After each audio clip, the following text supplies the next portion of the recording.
We begin tonight with alarming new medical evidence about the dangers of fluoride in our drinking water. For years, it's been used coming out of our taps to fight tooth decay. Our own health officials claim it's worked so well that they're soon going to add it to Mount Gambier's water supply from the Blue Lake, and they also want to see it in bottled water. But as Frank Pangello reports, more than 1,000 scientists and medical professionals from across the world have banded together to warn us that even in its most diluted form, fluoride is still a poison and can harm your health.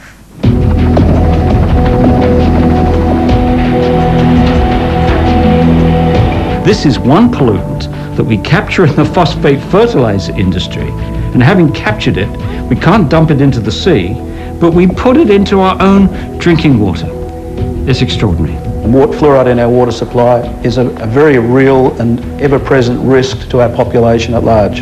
A radical view that's made Adelaide dentist Dr. Andrew Harms a renegade among his colleagues and the professional body he once headed in South Australia. The ADA and other dental professional groups will not speak to anybody from the anti-fluoridation side, but I've been asked to not refer to myself as a past president of the Dental Association of South Australia. In fact, I'm no longer a member of the Dental Association over this issue. Dr. Harms has joined the growing movement of public discontent about adding fluoride, a potent poison in its most concentrated form, to our drinking water. The chemical fluoride itself is dangerous, but also I'm concerned about the arsenic levels and the lead levels as a result of these chemicals being dumped in the water supply.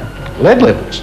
Yes, there's recent evidence from North Carolina University that the fluoridated chemicals, the group of chemicals, the FSAs, leach lead into the water supply, particularly if water's standing in old leaded pipes and around leaded brass fittings. The substance they're tipping in is a Schedule 7 poison. It does contain arsenic. So the question is it legitimate to be adding such a high level poison to our water supply? Several rural communities across Australia are now trying to resist the introduction of fluoride into their water supply, including Mount Gambier, where it's soon going to be added to the famous Blue Lake supply, much to the disgust of locals like Alex Young, who want the issue put to a vote.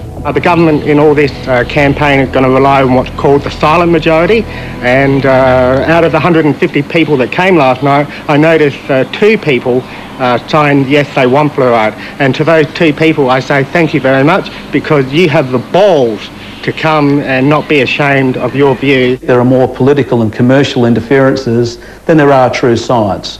And I think our health authorities have been sitting on their hands and not really doing their job to protect the public. The real culprit here is these bureaucrats who are spinning the information before it gets to the decision makers. And that's what's outrageous. We expect, I think, politicians to spin, but we shouldn't expect civil servants to spin.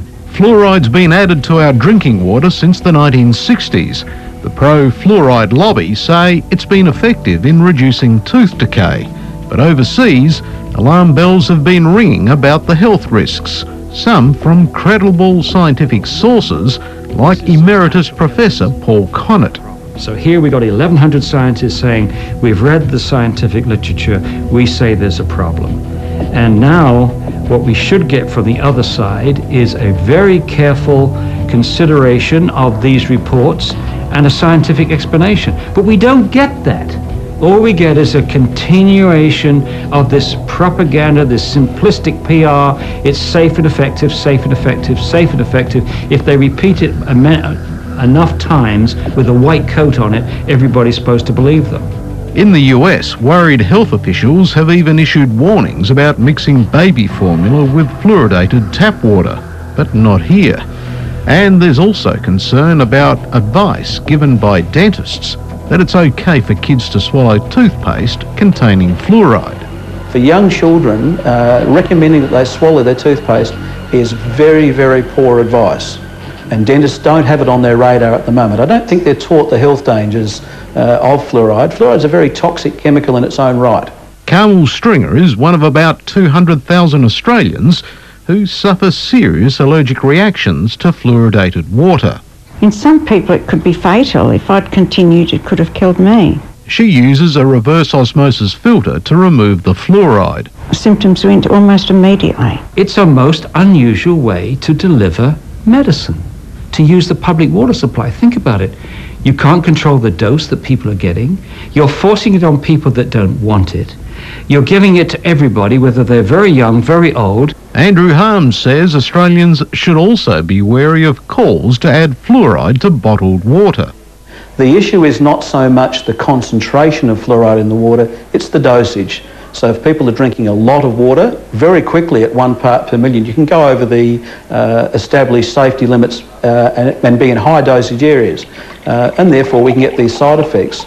And there's good studies to say that the decay rates in the community will not change by putting fluoride in bottled water. The Australian Dental Association told us it didn't want to get into a public debate with the opponents of fluoride, but maintained it was safe and its efficacy was confirmed in numerous studies, claiming there was no scientific proof it's harmful.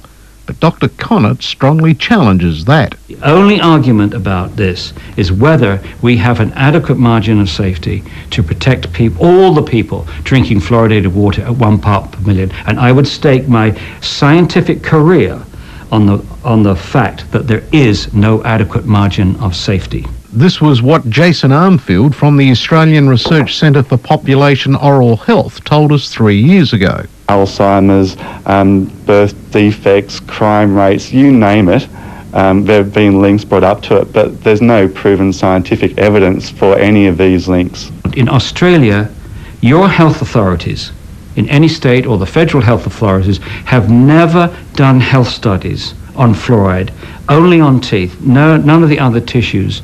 And so they're flying blind. In the meantime, Dr. Harms vows he isn't going to be silenced. I will continue to speak out, and the more this issue is covered up and swept under the carpet, the more I will speak out. My goal is to stop water fluoridation.